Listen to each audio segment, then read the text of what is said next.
राज ने जब कलंदर को मार दिया तो उसने उसके शरीर पर शरीर गलाने वाला लिक्विड डाला, लेकिन इससे कोई असर नहीं हुआ। आप चिंता ना करें, मैं इसे संभाल लूंगा, गोरे सन्यासी ने कहा। ठीक है, तो मुझ पर तुम्हारा ये एहसान रहा, राज ने कहा। एहसान की कोई बात नहीं है, आपने मेरी जान बचाई है, आपके लिए मैं इतना तो कर ही सकता हूं, गोरे सन्यासी ने कलंदर की लाश के पास बैठकर कहा। इसके बाद उसने किसी तरह के मंत्रों को पढ़ना शुरू किया। इन मंत्रों के असर से धीरे धीरे कलंदर का शरीर गलने लगा और सुनहरी रोशनी के साथ गायब होने लगा। राज समझ गया कि यह सन्यासियों का कोई खास ढंग का जादू होगा, जिसे देखकर राज का भी मन होने लगा कि वो भी इस तरह के जादुओं को सीखे। इसके बाद राज कलंदर का सूटकेस लेकर चला गया। बाद में वहां पुलिस आई और गोरे सन्यासी ने सारा इल्जाम अपने ऊपर ले लिया, लेकिन सन्यासी ने पुलिस को यह भी बताया कि यह तोड़फोड़ उसने नहीं की थी, ये उन्हीं लोगों ने की थी जिनका उसने कत्ल किया। पुलिस ने गोरे सन्यासी को गिरफ्तार कर लिया। गिरफ्तार होने के बाद भी गोरे सन्यासी के चेहरे पर एक अलग तरह की मुस्कुराहट फैली रही। वो एकदम शांत था, जैसे उसे इस सब से जरा भी फर्क नहीं पड़ता था। सबवे से बाहर आकर राज ने कलंदर के सूटकेस को एक थैले में रख लिया। राज नहीं चाहता था कि कोई भी सूटकेस को देख पाए। फिर राज अपने हॉस्टल की तरफ चल पड़ा। हॉस्टल पहुंचकर राज ने सबसे पहले अपनी डिवाइस खोली और पहाड़ी महारथियों को इस घटना के बारे में बताया। राज ने पहाड़ी महारथियों से वादा किया कि वो 3 पंजों के निशान वाले जानवर के सिर के बड़े मेडल वाले पूरे ग्रुप को मिटाकर ही चैन लेगा। इसके बाद पहाड़ी महारथियों ने राज को वसीम से मिलने के लिए मना किया। वसीम के लंबे मेडिटेशन को खत्म होने में अब कुछ ही समय बाकी बचा था। तभी राज के पास रूबी का फोन आया। रूबी ने यासीन से राज के दवाइयां ढूंढने की खबर उगलवा ली थी, इसीलिए रूबी को राज की काफी चिंता थी। रूबी ने राज से बॉडी चेकअप कराने की जिद की। चेकअप कराने के लिए जाते समय राज को वो अंकल फिर से मिले जो अपने पैसे भूल गए थे, लेकिन इस बार भी वो अंकल राज को देखते ही भाग खड़े हुए। आखिर इनका चक्कर क्या है? रूबी ने हैरान होकर राज से पूछा। राज ने अंकल के साथ हुई सारी घटना रूबी को बता दी। इसके बाद राज चेकअप कराने के लिए हॉस्पिटल चला गया। उसकी रिपोर्ट काफी अच्छी आई। तभी डॉक्टर ने एक अजीब से केस का जिक्र किया। शाही जूनियर नाम की एक लड़की बाहर से स्वस्थ लेकिन अंदर से काफी बीमार थी और वो अजीब ढंग से दवाइयां ले रही थी। राज को भी ये किस्सा सुनकर अजीब लगा। रूबी राज को अस्पताल के बाहर छोड़कर चली गई। तभी राज को वही पैसों वाले अंकल दिखाई दिए। राज ने एक बार फिर अस्पताल के अंदर जाना बेहतर समझा। इस बार अंकल शाही जूनियर को ढूंढ रहे थे। हालांकि उनका पीछा करने के बाद भी न राज को अंकल मिले, न ही अंकल को शाही जूनियर। लगता है मुझे अब कलंदर का सूटकेस उठाकर सीधा शल्य के पास जाना चाहिए, ऐसा मन में सोचकर राज हॉस्टल गया और अपना सूटकेस उठा लिया। इसके बाद राज सूटकेस की जांच करवाने के लिए शल्य के पास गया। राज को लग रहा था कि इस सूटकेस के अंदर जहर से बचने की दवाइयां ही भरी होगी। सीनियर, क्या आप बिजी हैं? घर के अंदर पहुंचकर राज ने शल्य से पूछा। जब से शल्य देहरादून आया था तभी से वो थकान मिटाने वाली दवाई के तरीकों को आसान करने में लगा हुआ था और वो बिना आराम किए या बिना रुके ही ये काम लगातार कर रहा था। अरे राज, तुम आ गए, शल्य ने अपना सिर उठाए बिना कहा। वो अपने डिवाइस पर उंगलियां चला रहे थे। आप आखिर क्या कर रहे हैं? राज ने पास जाकर पूछा। इसके बाद राज ने जो देखा उसे देखकर वो हैरान रह गया। पहाड़ी महारथियों की डिवाइस में एक जादुई गेम भी था जिसमें लोग एक दूसरे के खेत से सब्जियां चुराते थे। फिलहाल शल्य भी यही कर रहा था। राज ने शल्य की डिवाइस में देखा कि सब्जियां चुराने वालों की लिस्ट में लमकरण, बाबा बैरागी और बाकी पहाड़ी महारथी भी शामिल थे। क्या ये सभी जादूगर जादू करते करते बोर हो गए हैं? आखिर ये लोग सब्जियां चुराने में अपना समय बर्बाद क्यों कर रहे हैं? इन लोगों के स्टूडेंट इन्हें ऐसा करते हुए देखेंगे तो उन्हें कैसा लगेगा? इनके कबीले का सरदार अगर इन्हें इस तरह के गेम खेलते दिखेगा तो उसके गुस्से का तो कोई मुकाबला ही नहीं होगा। ये हो गया। उस बेचारे लमकरण ने चीट लगाई थी जिसमें अपने आप सब्जी चोरी की जा सकती है, लेकिन मैंने खुद से ही उसके खेत की सारी सब्जियां चुरा ली। मुझे तो समझ नहीं आता कि फिर चीट आखिर किस काम की। लमकरण को तो लगता है कि वो अपनी चीट से मुझे हरा देगा। कितना नादान है बेचारा। शल्य ने गर्व करते हुए कहा और आगे बोला, राज, तुम्हें भी इस गेम में अपना पैसा बचाकर नहीं रखना चाहिए। जैसे ही तुम्हारे पास सही पैसे आ जाए तुम अपनी मिट्टी को बेहतर बना सकते हो। ऐसा करके ही तुम अपनी सब्जियों को बेहतर ढंग से उगा पाओगे। हमेशा याद रखना, तैयारी करने से कोई नुकसान नहीं होता। राज को समझ नहीं आ रहा था कि असल में वो शल्य की इस बात का क्या जवाब दे। असल में तो राज को इस गेम में जरा भी दिलचस्पी नहीं आई थी। अच्छा ये सब हटाओ, तुम्हें मुझसे कोई मदद चाहिए है क्या? शल्य ने बात को बदल कर कहा, मैं चाहता हूं कि आप इस सूटकेस को अच्छे से देखें और मुझे बताएं कि इसमें किसी तरह का कोई जाल तो नहीं है। कलंदर को मारने के बाद मुझे ये सूटकेस मिला जिसमें उनके ग्रुप का वही 3 पंजों वाला साइन बना है। मैंने इस सूटकेस को बिना जांच के एक बार भी खोलने की कोशिश नहीं की क्योंकि मुझे इसमें एक खतरा लग रहा था। राज ने सूटकेस शल्य की तरफ बढ़ाकर कहा, तुमने ऐसा करके बहुत अच्छा किया। शल्य ने अपना सिर हिलाकर कहा। शल्य को राज के फैसले को सुनकर काफी अच्छा लगा था। राज में एक अच्छा जादूगर बनने की सारी खूबियां मौजूद थी। राज अनजान चीजों को लेकर काफी सतर्क था और वो हमेशा ही अपने सीनियर से मदद मांगने में हिचकिचाता नहीं था। अगर राज की उम्र न बीती होती तो अभी तक वो काफी कुछ सीख चुका होता। शल्य को बस यही अफसोस था कि काश राज सही समय पर जादुई दुनिया से जुड़ गया होता, लेकिन इस दुनिया में फिलहाल काश की कोई जगह नहीं थी। अब समय बीत गया था तो उसका कुछ नहीं किया जा सकता था। शल्य ने राज से सूटकेस लिया और अपना दाहिना हाथ उसके ऊपर घुमाया। भले ही इसमें थोड़ा अजीब लग सकता है, लेकिन मेरे लिए ये बाएं हाथ का खेल है, शल्य ने मुस्कुराते हुए कहा। सूटकेस से कांच के चटकने जैसी आवाज आई और उसके बाद भूतों के रोने की कुछ आवाजें सुनाई दी।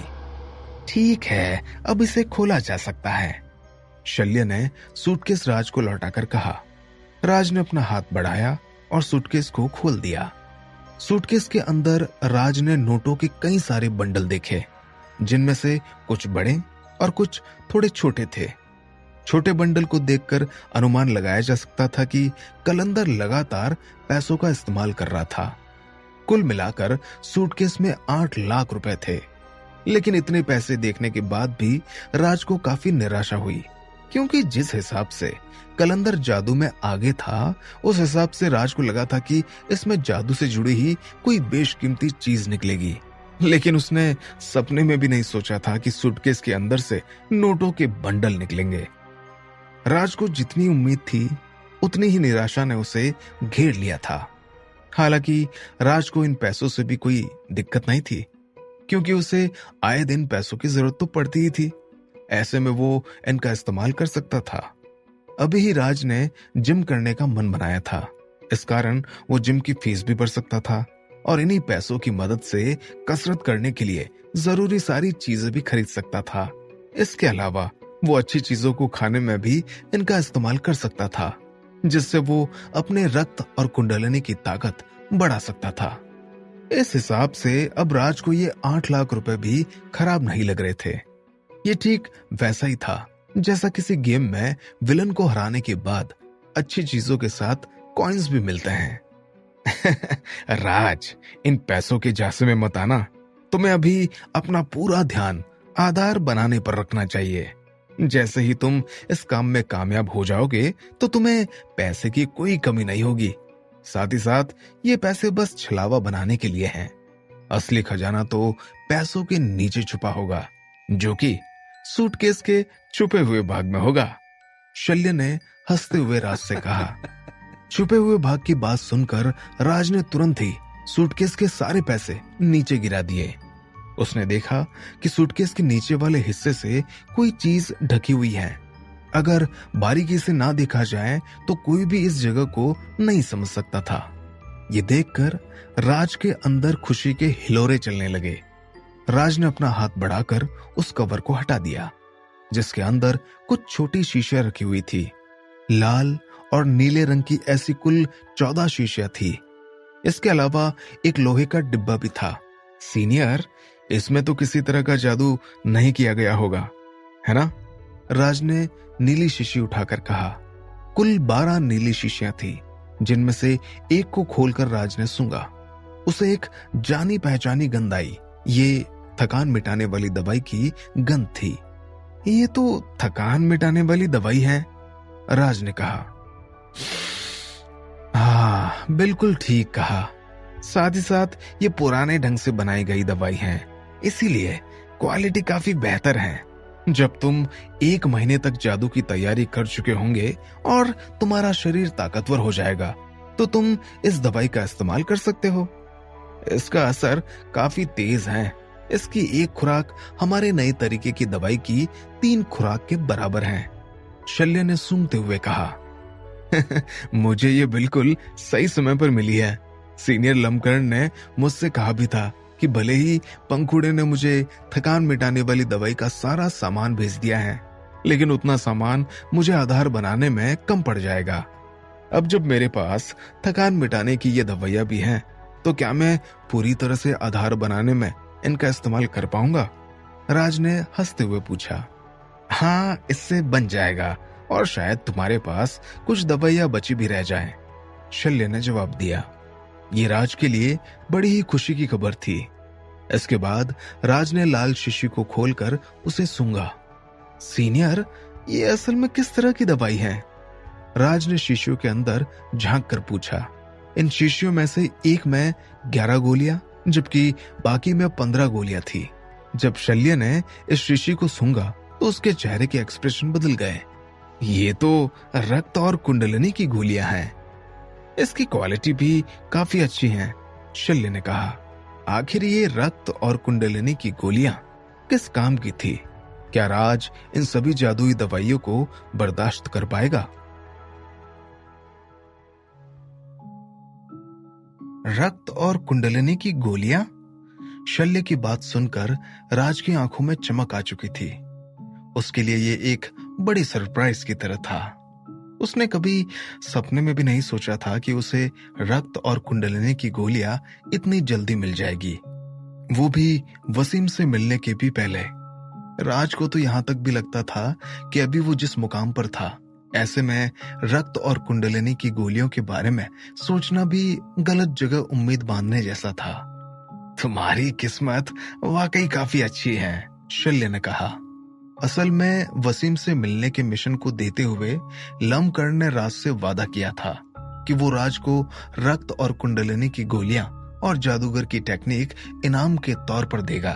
जबकि पलक झपकने के साथ ही राज के पास अब अपनी खुद की रक्त और कुंडलिनी की गोलियां आ चुकी थी। लेकिन अभी भी उसके पास इतनी ज्यादा गोलियां नहीं थी। वसीम से मिलना राज की किस्मत में लिखा जा चुका था, लेकिन उसके पहले राज को खुद को ताकतवर करने की जरूरत थी, क्योंकि अगर किसी जादूगर से मिलने में राज से बड़े जादूगरों को भी डर लग रहा था, तो ऐसे में तो राज की कोई हैसियत भी नहीं थी। लेकिन अभी के लिए राज के पास एक खुशखबरी थी कि उसे रक्त और कुंडलिनी की गोलियां मिल चुकी थी। जैसा बोगे वैसा ही काटोगे की बात राज की जिंदगी में शायद सबसे अच्छी तरह से लागू होती थी। अपनी अच्छाई के कारण ही राज के पास चीजें अपने आप आती जा रही थी। हालांकि ये सब बेवजह नहीं हुआ था। राज ने कलंदर को मार दिया था और वो दूसरे लेवल का जादूगर था। इस मुकाम पर पहुंचकर कलंदर को थकान मिटाने वाली दवाइयों की जरूरत नहीं थी। वो तो इन दवाइयों को अपने चमचों को देने के लिए रखे था। बेचारा कलंदर, गोलियां रखी चमचों के लिए इस्तेमाल करूंगा अब मैं, राज ने खुश होकर मन ही मन सोचा। आमतौर पर रक्त और कुंडलिनी की गोलियां पहले लेवल के जादूगरों के लिए सही ढंग से काम करती थी, लेकिन दूसरे लेवल के जादूगर भी अपनी असल कुंडलिनी जागृत के लिए इनका इस्तेमाल करते थे। कलंदर के पास कुंडलिनी जागरण दवाई नहीं थी, इसीलिए वो रक्त और कुंडलिनी की गोलियों से ही काम चलाता था। इसके अलावा कलंदर हमेशा चौकन्ना रहने वाला जादूगर था। जो चीज उसके लिए कीमती थी उसे वो हमेशा अपने साथ रखने में विश्वास रखता था। कलंदर के चौकन्नेपन का फायदा आखिरकार मुझे ही हो गया और उसकी सारी चीजें मेरी झोली में आ गई। राज ने खुश होकर मन ही मन सोचा, रक्त और कुंडलिनी की गोलियों से मैं अपने रक्त और कुंडलिनी की ताकत को दोबारा हासिल कर सकता हूं। अभी मेरे पास 2 बॉटल हैं, तो ये काफी समय तक मेरे काम आ जानी चाहिए, है ना? मैं तो अभी आधार ही बनाने में लगा हुआ हूं, तो मेरे हिसाब से तो ये गोलियां काफी होनी चाहिए। राज ने शल्य से पूछा, जब तक तुम दिन रात जादूगरी का काम नहीं करते तब तक ये तुम्हारे लिए काफी होगी। तुम अभी जिस हिसाब से मेहनत कर रहे हो उस हिसाब से ये गोलियां तुम्हारे लिए बहुत काम आ सकती हैं। साथ ही साथ इन रक्त और कुंडलिनी की गोलियों की क्वालिटी भी खराब नहीं है। तुम एक ही गोली को कई बार इस्तेमाल कर सकते हो, तो फिर ऐसे में तुम्हारे आधार बनाने के सफर में ये गोलियां काफी दूर तक तुम्हारा साथ निभाएगी। शल्य ने सिर हिलाकर कहा, हाँ, तो आगे मुझे रक्त और कुंडलिनी की गोलियों की जरूरत नहीं पड़ेगी। फिर तो मैं काफी तेजी से तरक्की कर सकता हूं। मैं ताकतवर हो गया तो सीनियर शल्य, आपको क्या लगता है कि मैं भी कुछ ही दिनों में जाकर वसीम को ला सकता हूं?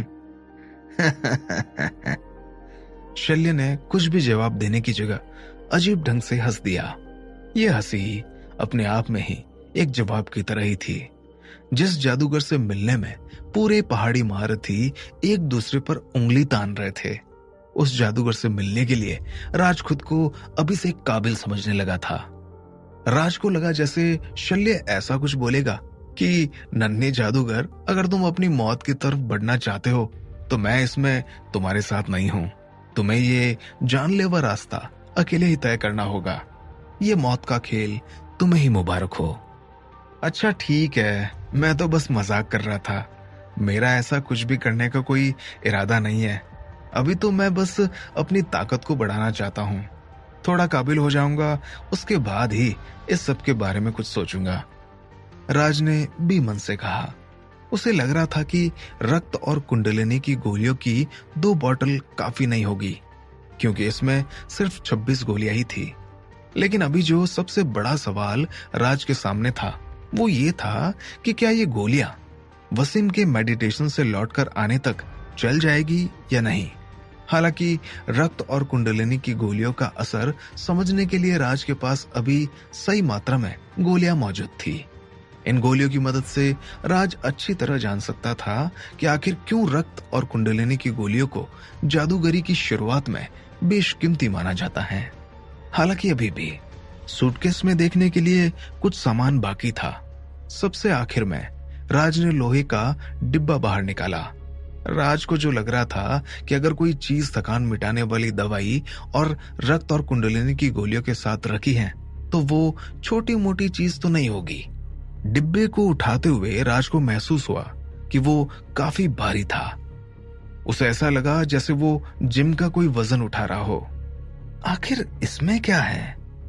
राज ने डिब्बे को खोलते हुए सोचा। उसके अंदर 2 अजीब सी दिखने वाली लकड़ियां, सुनहरे हरे लाल नीले भूरे रंग के 10 क्रिस्टल, एक कपड़ा, अजीब से लिक्विड की 2 बॉटल और काफी अलग अलग चीजें थी। कपड़े के अलावा सभी चीजें जोड़ी में मौजूद थी। क्या ये कलंदर का कलेक्शन है? मुझे नहीं पता था कि उसे ऐसी चीजें इकट्ठे करने का भी शौक होगा। उसने तो हर कुछ ही जोड़कर रखा है। राज ने सभी चीजों को देखकर कहा। हालांकि उसे उन चीजों के बारे में कुछ भी नहीं पता था। तड़ित लकड़ी, पंचतत्व पत्थर, जादुई चौगा, भूतिया ड्रैगन की लार, ये कोई आम चीजें नहीं है। जादूगरों की नजरों में ये खजाना है। शल्य ने मुस्कुराते हुए कहा। खजाना? क्या इसके बदले में मुझे रक्त और कुंडलिनी की गोलियां मिल सकती हैं? राज ने पूछा। राज जानता था कि रक्त और कुंडलिनी की गोलियों से सिर्फ उसे आधार बनाने में ही मदद नहीं मिलेगी, बल्कि पहले लेवल पर करने वाले जादुओं में भी ये मददगार साबित होगी। और तो और इससे पहले लेवल तक पहुंचने में भी आसानी आएगी। ये एक ऐसी चीज थी जिसकी ज्यादा से ज्यादा मात्रा आपके लिए कीमती साबित हो सकती थी। इन्हें जोड़कर रखना भी एक अच्छा ख्याल माना जाता था। हाँ, इसके खजाने के बदले तुम रक्त और कुंडलिनी की गोलियां ले सकते हो। जिस लेवल की गोलियां अभी तुम्हारे पास है, उसी लेवल की कई सारी गोलियां तुम्हें इस खजाने के बदले मिल सकती हैं। हालांकि तुम रक्त और कुंडलिनी की गोलियों से इस खजाने का सौदा करोगे तो तुम्हें आगे चलकर इसका पछतावा ही होगा। शल्य ने हंसते हुए कहा। ऐसा क्यों? राज ने पूछा। कलंदर ने यूं ही इस खजाने को जोड़कर नहीं रखा है। तड़ित लकड़ी, पंच तत्व पत्थर और भूतिया ड्रैगन की लार, इन तीनों चीजों के बूते पर तुम भूत साधना की बुनियाद रख सकते हो। जादूगरों में से पंच तत्व भूत साधन कहा जाता है। आमतौर पर तुम इसे भूतिया साधना कह सकते हो। तो क्या अब भी तुम इस खजाने के बदले में रक्त और कुंडलिनी की गोलियां लेना चाहोगे? शल्य ने समझाते हुए कहा। शल्य की बात सुनकर राज का दिमाग पूरी तरह से चक्कर खा गया। तड़ित लकड़ी, पंच तत्व पत्थर, भूतिया ड्रैगन की लार और कई सारी चीजें। तड़ित लकड़ी के अलावा राज ने कुछ भी असलियत में नहीं देखा था। अगर वो इन चीजों का सौदा रक्त और कुंडलिनी की गोलियों के बदले में कर दे तो शायद ताउम्र उसे कभी इस तरह का खजाना भी हाथ ना लगे। जैसे ही राज अपने आधार बनाने के काम में सफल होगा, शायद वो इस खजाने की मदद से भूत साधना का काम भी कर सकता था। अगर ऐसा हुआ तो भले ही आधार बनाने की उसकी उम्र काफी निकल चुकी हो, लेकिन अपनी भूत की मदद से वो कबीलों के कई अच्छे जादूगरों की तरह बन सकता था। शायद ये भूत ही राज के जादुई सफर का बड़ा रास्ता बन सकता था। तुम्हारी किस्मत के तारे वाकई चमकदार हैं। तुमने जिस कलंदर को मारा वो भूत साधना करना चाहता था। पंच तत्व भूत साधना के लिए उसके पास 2 जोड़ी सामान मौजूद था, लेकिन अब इसका फायदा सिर्फ तुम्हें होने वाला है, शल्य ने कहा। शल्य की बात एकदम सही थी। कलंदर अपने सालों पुराने भूतों को वापस पाना चाहता था, इसीलिए वो अपने साथ भूत साधना का सारा सामान लेकर घूम रहा था। उसने इनकी 2 जोड़ियां इसीलिए रखी क्योंकि भूतनाथ मंदिर में 2 भूत मौजूद थे। कलंदर उन दोनों भूतों को एक ही बार में काबू करना चाहता था। हालांकि उनमें से एक भूत पंखुड़ी के पास पहुंच गया और दूसरा मेरे पास है, राज ने हंसते हुए कहा। इसके बाद राज ने सूटकेस का सारा सामान अच्छे से वापस रख दिया। थोड़ी देर सोचने के बाद राज ने कम गोलियों वाली रक्त और कुंडलिनी की बोतल उठाई और अपने पास रख ली। राज ने 8 लाख रुपए भी वापस सूटकेस में डाल दिए। बस उसने कम नोटों के बंडल को अपने पास रखा। सीनियर, क्या मैं ये सूटकेस अभी के लिए यहाँ छोड़कर जा सकता हूँ? राज ने पूछा।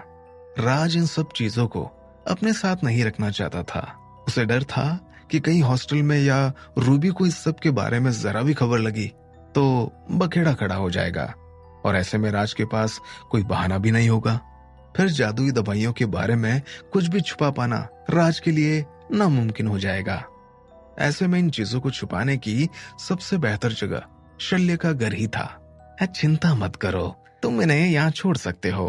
क्या अभी तुम फ्री हो तो मेरी इस थकान मिटाने वाली दवाई को बनाने में मदद कर दोगे? इसके अलावा मैं तुम्हें जादूगरों की दवाई बनाने का ढंग भी सिखाना चाहता हूँ। तुम्हारे बर्तनों में दवाई बनाना मुझे इतना पसंद नहीं आया, शल्य ने हामी भरते हुए कहा।